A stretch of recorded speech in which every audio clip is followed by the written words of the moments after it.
Good morning, everybody. I'm Zach Blanchard, and this is Political Brew. Joining me this morning are analyst, Democrat political strategist Betsy and former Republican State Senator Lisa Keim. Good morning to you both. Good morning. And Lisa, welcome. Yes, thank you. It's nice to have you. We have plenty to talk about on the presidential race. We'll get to that in the next half. But first, U.S. Transportation Secretary Pete Buttigieg was in Maine this week.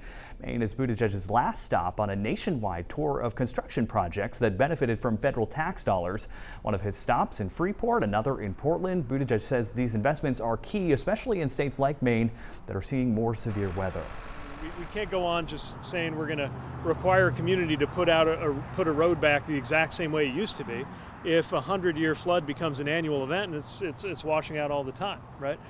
So we're incorporating that more into the funding. It was incorporated into the bill, and there's going to be more of that need. But now we're here to help in a bigger way.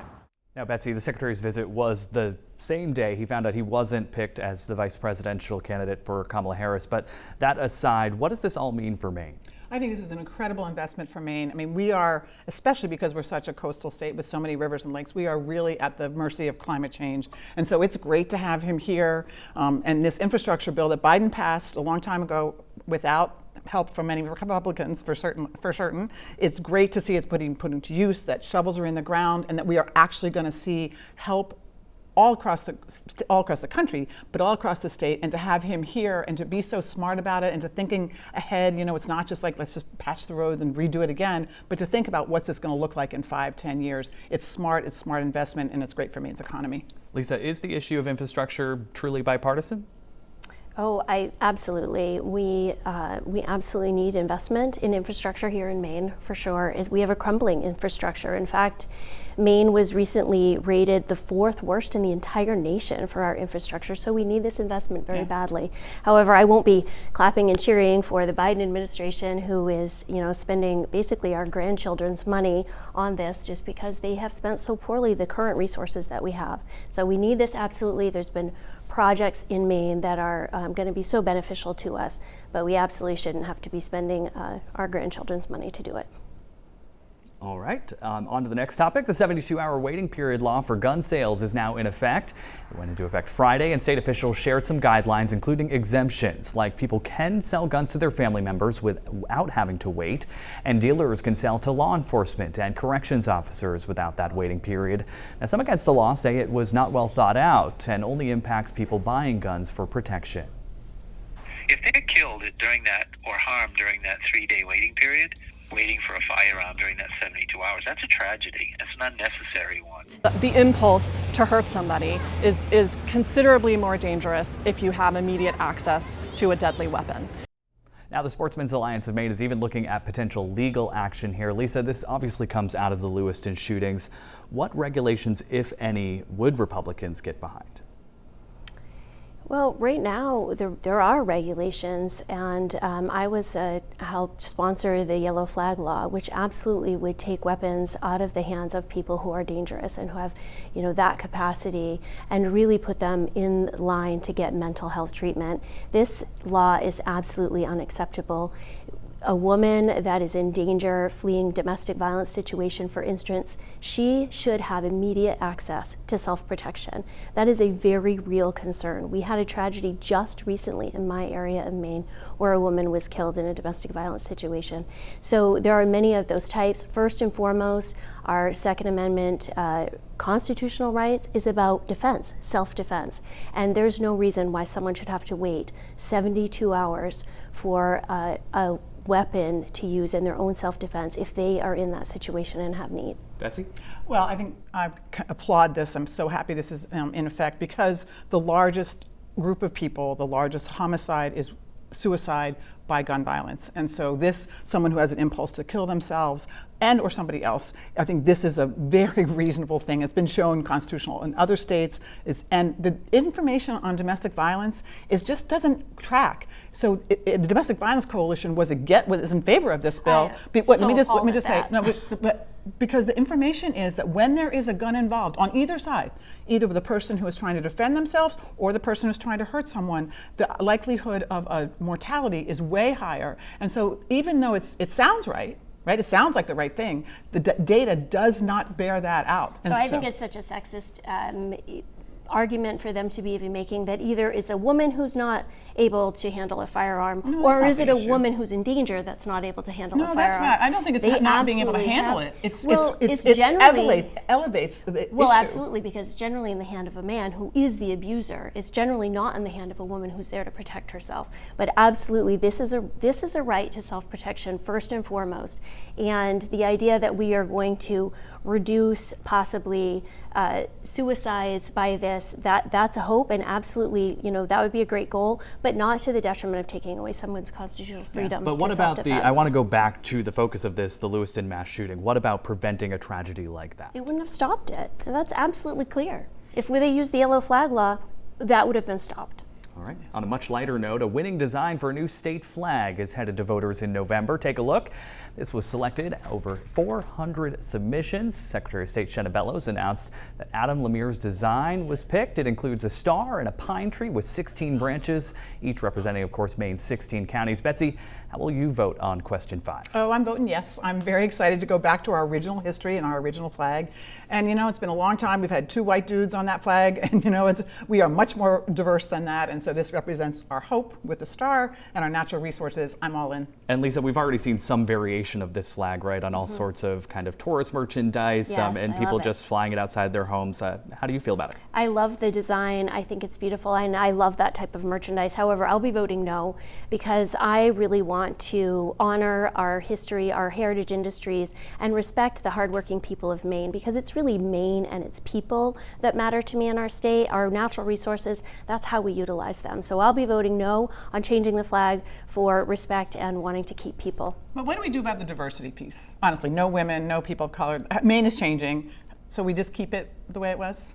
To erase people means they're gone altogether. And also the hard work that is pictured on that flag is completely absent. The flag, while I love it, it seems to really just elevate what we are naturally without any people involved. So. All right, we'll leave it there. We're going to take a quick break. The Weekend Morning Report is back right after this.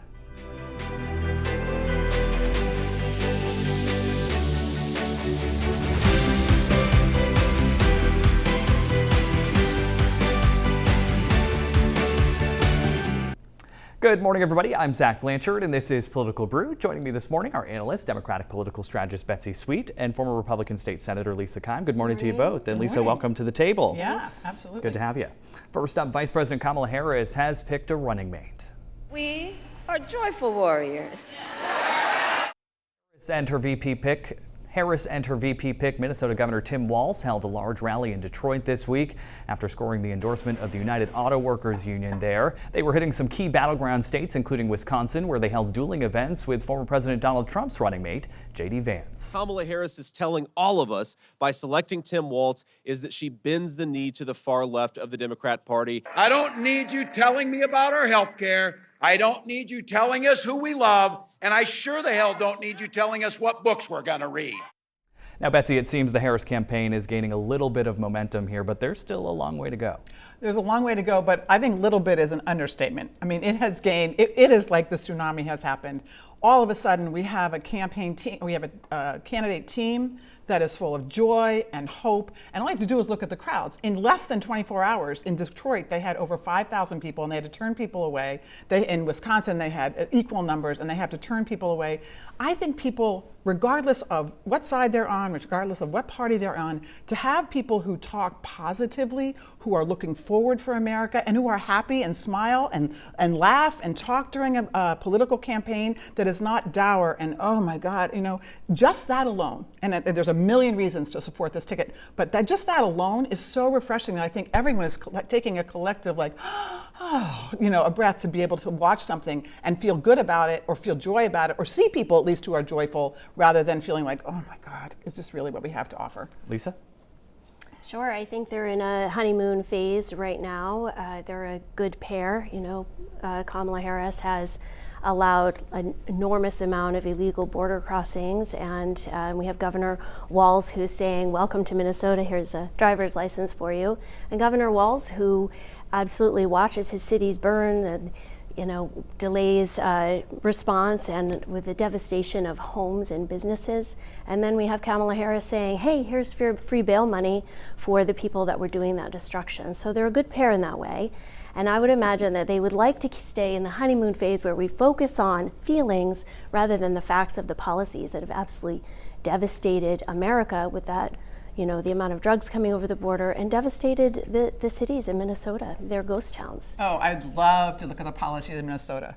It has the fastest growing economy. It's the third happiest place. Kids get lunches. Women have abortion rights are protected. They have infrastructure. He is an avid hunter and a sportsman, and yet they have gun protection. I mean, as he said, if you want to call me a monster for that, I'll take the label. It is one of the most successful states in the union right now. And I think the whole idea of that we're going to just focus on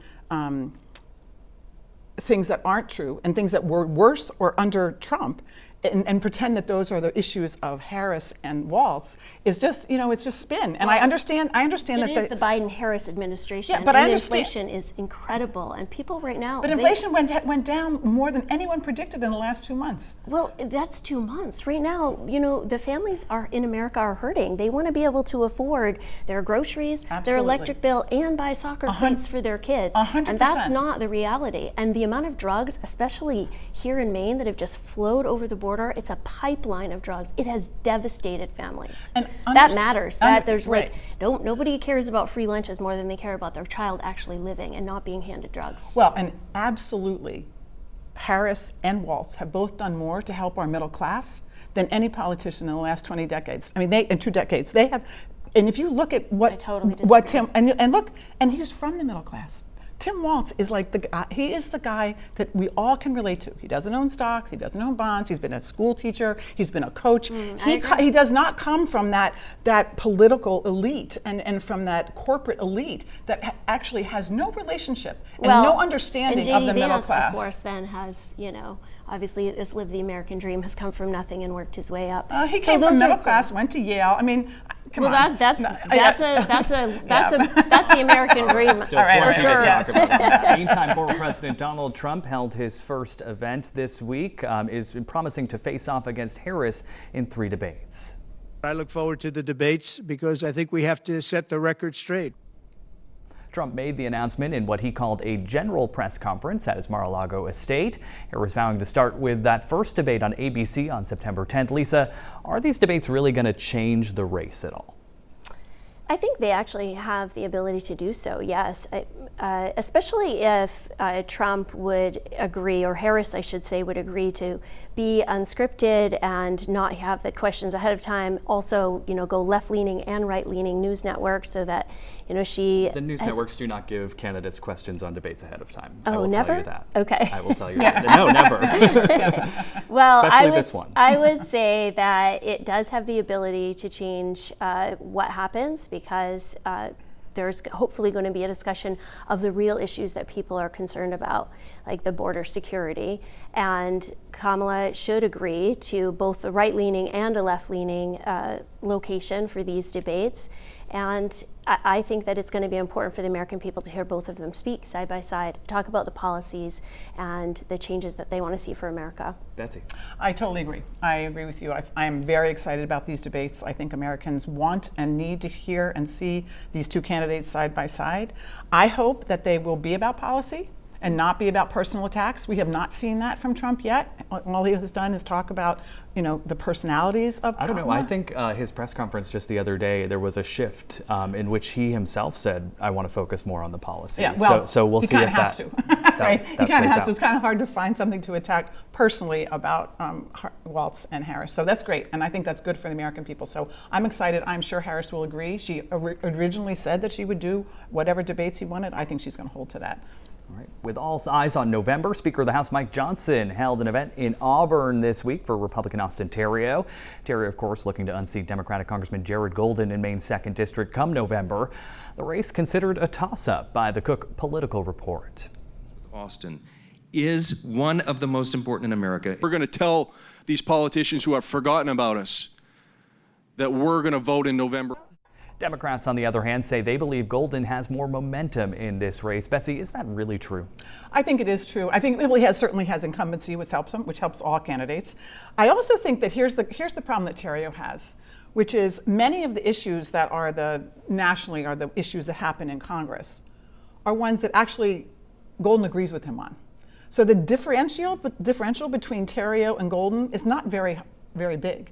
And so people are going to go with someone who has power, who has time, and Golden's votes against the Democrats many times. His whole thing is how independent he is. And I think on a lot of the things that Theriault was talking about, Golden is actually with him. And so I think it's hard for the Theriault campaign to gain momentum. So I think Golden has a clear advantage. Wow, I so see this differently. Absolutely, Theriault. I was at that event. So much excitement in the room. Republicans are excited to be coming out to vote for him, and Golden's already lost his base because he's trying to be so Republican in the way he talks that people are wondering, what do you even stand for? Because you used to be Democrat, now you're something sort of in the middle. And as I said, border security, with all of the drugs that are flooding over the border and are killing Maine people, they care about that, and Golden has flip-flopped on that issue so many times. So people are going to be looking at him on both sides saying, what does this guy really believe in? It is a weird dance it's absolutely a weird dance. And he has to. It's CD2. Well, it's CD2. They love Trump. Yeah, well, in the past. I'm predicting right now that I think we're going to win CD. I think Harris and Walz are going to win CD2. And I think there's a momentum that's so strong underneath for so many people, not the 30% that are going to support Trump and Theriault no matter what, but among the rest of the people in the middle who haven't thought of, where they're going to be changed back and forth depending on who the candidates are and what their issues are. I think that momentum is definitely in the Harris-Walz in the campaign. I think it's exactly the people in the middle who are going to be looking at Golden and saying, what does he even believe? I don't trust him. All right, let's wrap things up with winners, losers. Lisa, we'll start with you. Well, this week, laws that we enacted, legislation we enacted actually became law. And so this week, the winner and losers come from LD 227, which gave rights, legal right for very broad health care services, for including abortion, but also gender transition services to even minors in the state of Maine. And so the losers are the minors in Maine with gender dysphoria who heartbreakingly may choose to have experimental drugs that could damage or permanently damage them for life without even having their parents' permission. And then the winners, for sure, of this bill is Planned Parenthood, because most people know that they're the biggest abortion provider, but they also provide gender transition hormone therapy, and one of the largest providers of that. So this should help with the budget shortfall that they've been complaining of recently. And we call that gender affirming care, I believe, as well. Betsy. Yeah, so my winner is the Harris-Walz team for bringing joy back, for even talking about joy and politics in the same sentence, and hope. That is my winner of the week, and I know that for me, it just fills me. This has been my dance song for a long time, and what I've been trying to do. My loser of the week is all the people who, the minute Walz was nominated, got on Twitter and made it trending and called him Tampon Tim, because he had audacity to help pass a law that made sure that there were menstrual products in bathrooms for kids. He's a dad. For boys. Any parent, for everybody. So, as a dad, he wants to make sure that rural kids who don't have access to those products have them. That is something we should be proud of, and every woman in the state says, woohoo, to that. And I think it's a shame and shameful that people are trying to pick on that. And it just shows the strength of him, because they can't find much else. All right, Betsy Sweet, Lisa Keim, thank you so much. That's going to do it for this week's Political Brew. The Morning Report is back right after this.